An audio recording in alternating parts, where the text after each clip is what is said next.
যে নতুন সরকার হবে আমাদের শিক্ষার্থী আমরা 24-এ আন্দোলন করেছিলাম যাতে একটা বৈষম্যমুক্ত কোটা প্রথামুক্ত একটা সমাজ পাই, একটা দেশ পাই। তো 24-এর আন্দোলনের আজকে 1 বছর হয়ে গেছে, কিন্তু আমরা আসলে তার কোনো সুফল ভোগ করতে পারছি না। আমাদের ন্যায্য দাবিগুলো আদায়ের জন্য আমাদের এখনো রক্ত ঝরাতে হচ্ছে। আমাদের এখনো হচ্ছে গিয়ে পুলিশের আমাদের যে যোগ্য ভাইয়েরা আছে তাদেরকে হচ্ছে গিয়ে কালকে রক্তাক্ত করা হয়েছে, যা একদমই কাম্য নয়। তো আমি আসলে 24-এর কোনো সুফল এখনো ভোগ করতে পারছি না।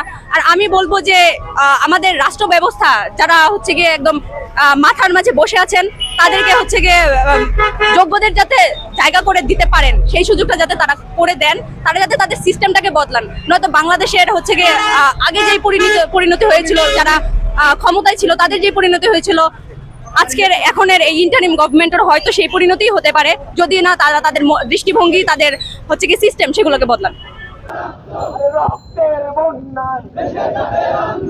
উপর গতকালকে যে হামলা হয়েছে এবং 2024-এর জুলাইয়ের পর কেন কোটা প্রথা এখনো প্রচলিত আছে এবং স্টুডেন্টরা কোনো প্রোটেস্ট করতে গেলেই কেন পুলিশ হামলা করবে, এবং পুলিশ এমনভাবে হামলা করতেছে যেন ওদের ব্যক্তিগত কোনো স্বার্থ আছে আমাদের সাথে, যাতে আমাদের মারতেই হবে। আমরা কি নিয়ে গেছিলাম? আমাদের ন্যায্য দাবি নিয়ে গেছিলাম। বিএসসি ইঞ্জিনিয়ার এবং ডিপ্লোমা টেকনিশিয়ানরা কখনো যোগ্যতার দিক দিয়ে একই হতে পারে না। আমরা কলেজ পাস করে আসছি, ওরা যখন আমরা এসএসসি পাস করে গেছি তখন সাথে সাথে ওরা টেকনিশিয়ান ভর্তি হয়ে গেছে। তো এখান থেকে তারা 3 বছর কোর্স করে দেন আসলো। এখন যদি ওরা আমরা 4 বছর বিএসসি করার পর যদি ওরা আমাদের সমমর্যাদা পেয়ে যায়, তাহলে আমরা বিএসসি করে লাভটা কি? আমরা এত কষ্ট করে কেন পড়াশোনা করতেছি? এবং বাংলাদেশের সর্বোচ্চ মেধাবীদের গায়ে হাত ফুটানো হয়েছে। তো ওই জায়গা দিয়ে মেধাবী বাদ দেন, আমি সব কথাই বাদ দিলাম, যোগ্যতার বিচারও বাদ দেন। একটা স্টুডেন্ট কেন প্রোটেস্ট করতে গেলে 20-25 জন পুলিশ এসে মারবে? এটা এটা দেশের নীতি কোন নীতির মধ্যে পড়ে যে একটা স্টুডেন্ট কেন মারা হবে? আর এভাবে মুখে চেপে ধরা একজন বুয়েটের স্টুডেন্টকে, এটা আমাদের আর কি স্টুডেন্টের মর্যাদা রাখলেন কই?